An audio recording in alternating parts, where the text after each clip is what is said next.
Hey guys, it's Jed from DnTgamers, and I actually just got back from the dentist, so this entire side of my face is completely numb.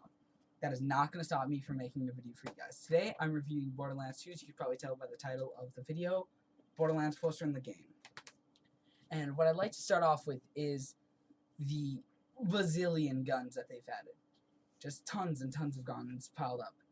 You'll go through the game, and you are never going to find the same gun twice.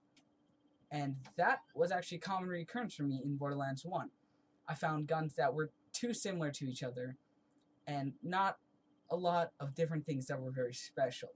Leading into that, I like to talk about all of the special new guns that they've added, like Infinity Pistol or the B Shield, because those really flip and turn the tables on the game and how you play and how a lot of characters act. Speaking of characters, let's lead this into Handsome Jack. Handsome Jack is the main antagonist of the game, and at least for me, I found it troubling to know whether I loved him as a character or I hated his guts. He had this cynicism and funny attitude about things that made you can't help but love him and enjoy every time he comes up on the echo. But towards the end, you start to see the darker side of him, and a side that I didn't like at all, and I assume many of you didn't either. And all the characters is, they brought in all of these new characters that completely changed the game. There's Zero, the Assassin, the Gunzerker, the Commando, the Siren, the Psycho, and Gage. I don't even know what she was called. But I'd have to say my favorite is probably Zero, because he reminded me the most of Mordecai, sniper, but also up close, which leads me to, I was actually really hurt in the game when, spoiler alert, they killed Bloodwing. To me, that was wrong. You just can't do that. You can't do that in a game. That was a kick in the nuts. I'll probably get into that later. But I'd also like to talk about Axton. He was probably near my second favorite.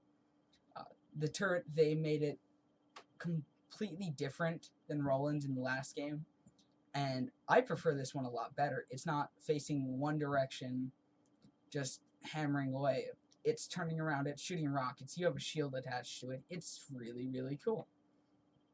Now, the Siren's action skill this time is, I didn't like that one as much.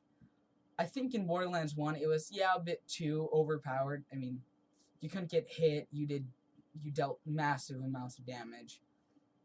But this one seemed a little bit underplayed. I think they could have done a lot more with it, because to me it seemed like you're holding them in one place. Yeah, you did damage around them and to the initial enemy inside the bubble, I guess you would call it. But it didn't seem to really give that effect of being much of a game changer, especially for when you're fighting bosses where you couldn't hold them for long.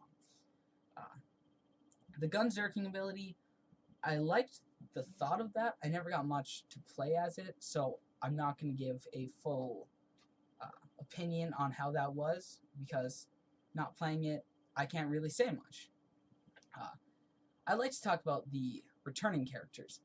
These were some of my favorites. They found a way to put in so many characters from Borderlands 1. It was fantastic. Like, there's even a mission where you get to, I think it's TK Baja's niece that you get to meet, and you get to go through his house and all of that. That was fantastic. That brought back a lot of Borderlands 1 memories, and it reminded me of how much fun I had playing it. I also liked seeing Marcus come back, Mad Moxie, and even Crazy Earl, even though he wasn't huge in the Borderlands 1 in my opinion, but he was pretty big of a supporting character. I like to see Marcus and his no refunds assholeness, Mad Moxie in the same light that we've always seen her, same bar and everything. I also enjoyed how they brought back all of the main characters that you played as last game. That, to me, was probably my favorite. They found a way to incorporate each one into the game flawlessly.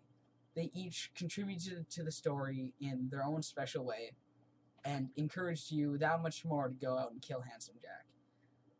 Speaking of Mordecai and Bloodwing, the death of Bloodwing was awful to me. Like, that was just a kick in the nuts. But watching Mordecai go completely ham after that it made me laugh. And Brick with the slabs, I never guessed that it was going to be him. Actually, that was a big surprise. Also with the Firehawk, I wasn't sure what we were in store when it said Firehawk, but finding Lilith was an interesting point in the game, and she does play a huge part in it. And I think each one of the characters did, and there wasn't a way that they could keep the game without it. Speaking of Firehawk and the slabs, is all these new enemies that they made.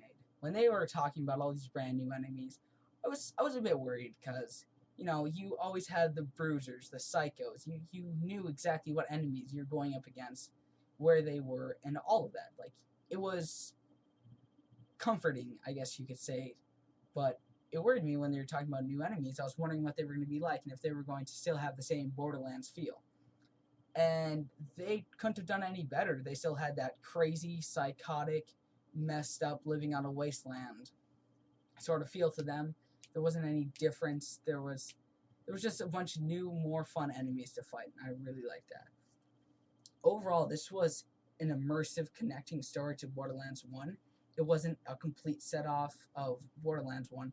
They managed to connect the stories together really, really well, and that was really good to me, in my opinion, because I really enjoyed the Borderlands 1 campaign, I guess you could say, and coming back and into 2 and seeing that they really didn't leave much to wonder about, oh, what happened here, what happened here, what happened to this character. They told it how it was, and they got it done. And probably my final thing for today is the drop-in and drop-out co-op. They made that so much easier. I remember in Borderlands 1, all the hassle, but now you can drop into a game, and even if you're a couple levels behind, you can just sit in a corner, kind of shoot at a few enemies, while your friend goes around killing all the regular enemies. You level up fast, and you can be right on the same basis as them in an hour or two. And I really liked how you could play with friends. Your character wasn't stuck with a specific person. You could always bring it around and then bring it back and even play through missions that you've already done before, instead of having such a hard conflict if you did it alone and then going with your friends. So overall, probably my favorite game this season. 9 out of 10 for me, to be fully honest. I'd also like to say we just went to the GameStop recently because I had to buy a new headset. So on Tyler's old video about the headsets, I no longer am wearing the XL1s. I have the X11s now. It was not my fault that the headsets were broken. I didn't throw them or anything. It was just bad technical difficulties. We also picked up the Battlefield 4 dog tags and pre-order, so you'll probably be getting another video on that here soon. And as always, this was Jed from DnT Gaming. See you guys later.